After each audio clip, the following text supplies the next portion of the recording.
Hi everybody, welcome to my YouTube channel, The Venomous Swan. I'm Erica, and today I want to be talking to you about one of my favorite books, Franny and Zooey by J.D. Salinger. Now I know we all know J.D. Salinger and Holden Caulfield, and he's great, but my heart really goes to Franny and Zooey. Now, Franny and Zooey are two of the youngest siblings in Salinger's Glass family. If you're not familiar with the Glass family, I say definitely get familiar with them because they're complex and I love them all. They're all child geniuses and they all have their own story that Salinger develops for them. But with Franny and Zooey, it's about Franny and Zooey, and it's written in two parts. So the first part is about Franny and the second part is about Zooey. Franny is a young girl and she is off to meet her boyfriend Lane in like a college town. They're going to the big game. Everything's great, but Franny's really starting to get disillusioned with herself, with people around her, with life. And I'd say she's feeling a little bit like Holden, just not liking the phoniness of everybody. So she's really taking a transition in her life. And her boyfriend Lane, he's interested in her and enough that she's external. She looks good enough, she is intelligent enough to be his girlfriend, and that's really the extent of it. He's not interested on what's on the inside. So she's at lunch with him before the big game, and she's really trying to have a conversation of self-discovery. She's talking about a new book that she's been carrying around, and Lane's not very interested. He just keeps checking his watch, wants to know when to get to the game.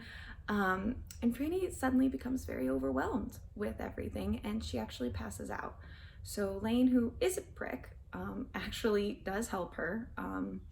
And then she wakes up in the apartment, and she's going through this spiritual crisis where the book that she was reading is The Pilgrim's Way, about a Russian peasant who starts praying nonstop, and he prays incessantly to the point that it then becomes almost second nature and it becomes a part of him. And Franny thought, you know what, I'm gonna give this a go. Which, could or could not be good, we'll see. But anyways, so Franny is becoming, she's trying to find herself, trying to find identity within herself, which is something I think a lot of us experience. We all start feeling uncomfortable in our situation, around the people around us, and we need to carve out a new path for ourselves. So I have some quotes by Franny that are my favorite that I think you'd really like, and maybe it'll get you excited about the book. So let me share those with you. I'm just sick of ego, ego, ego, my own and everybody else's. I'm sick of everybody that wants to get somewhere, do something, be distinguished and all, be somebody interesting. It's disgusting. And I'm sure this is just as relevant today for everybody who's trying to start a YouTube channel or a podcast or an Instagram account or TikTok. We're all trying to be individuals and distinguished. And I think it can feel overwhelming sometimes. And this other quote I really like of hers: I'm not afraid to compete. It's just the opposite. Don't you see that? I'm afraid I will compete. That's what scares me. That's why I quit the theater department, just because I'm so horribly conditioned to accept everybody else's values, and just because I like applause and people to rave about me doesn't make it right. I'm ashamed of it. I'm sick of it. I'm sick of not having the courage to be absolutely nobody. I'm sick of myself and everybody else that wants to make some kind of splash. Again, super relevant in our culture for everybody who, again, wants a YouTube channel, social media. We're all trying to make a splash, and I think internally we can all get very fed up with it. I have been for ages, but now I'm trying to start a channel because I love books and I want someone to talk to about books. But anyways, let's move on to the second character in the book, Zooey. Now, Zooey he's a prick, but I think he's a sweet, likable prick once you get to know him.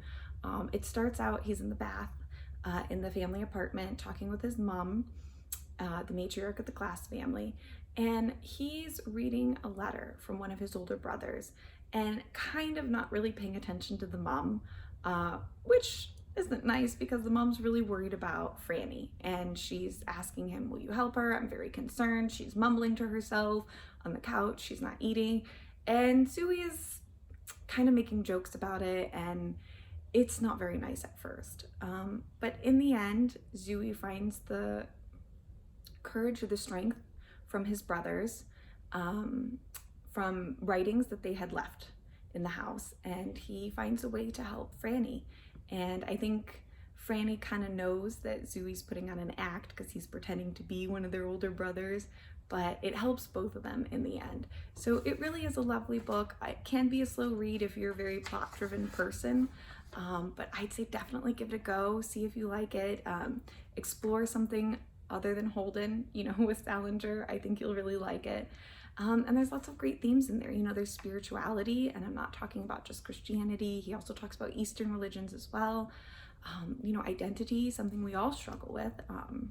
I think and have since we were teenagers and until forever, really. There's familial love. You know, family is very important. And I think it's a wonderful book. And I hope you add it to your bookshelf. And more importantly, I hope you add it to your reading list and get a nice enjoyment out of it. So thank you again. This has been my review of Franny and Zooey by J.D. Salinger, and I hope you like it too. Thanks.